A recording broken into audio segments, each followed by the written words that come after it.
ये सुनकर रेस्कोनिकोव और ज्यादा गुस्सा हो जाता है और वो लुजिन को धमका देता है। लुजिन गुस्से में उठकर वहां से चला जाता है।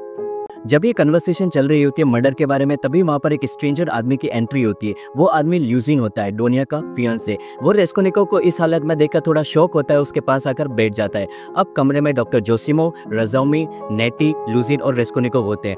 वो रेस्कोनिकोव से बात करना शुरू करता है और उसको बोलता है कि आई होप तुम मुझे जानते होंगे, तुम्हारी मम्मी ने लेटर में बताया होगा। रेस्कोनिकोव बिना किसी इंटरेस्ट के उसको हाँ बोलता है, फिर दीवार की साइड देखने लगता है। रेस्कोनिकोव को लुजिन वैसे भी पसंद नहीं होता, इसलिए वो जो भी सवाल करता है वो उसके उल्टे ही जवाब देता है और उसकी इंसल्ट करता है। पूरे कमरे में एक ऑकवर्ड और अनकंफर्टेबल सा सिचुएशन हो जाती है। लुजिन रेस्कोनिकोव को बताता है कि तुम्हारी मम्मी और बहन भी आ चुके हैं, वो एक होटल में रुके और जल्दी तुमसे मिलने आएंगे।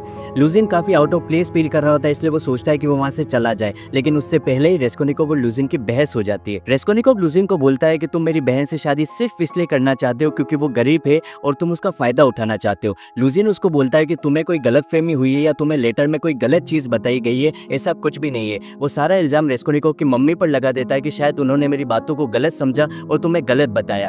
ये सुनकर रेस्कोनिकोव और ज्यादा गुस्सा हो जाता है और वो लुजिन को धमका देता है। लुजिन गुस्से में उठकर वहां से चला जाता है। पूरे कमरे में एक शांत सा माहौल हो जाता है। रेस्कोनिकोव सबको कमरे से बाहर जाने के लिए बोलता है और फिर सोफे पर लेट जाता है।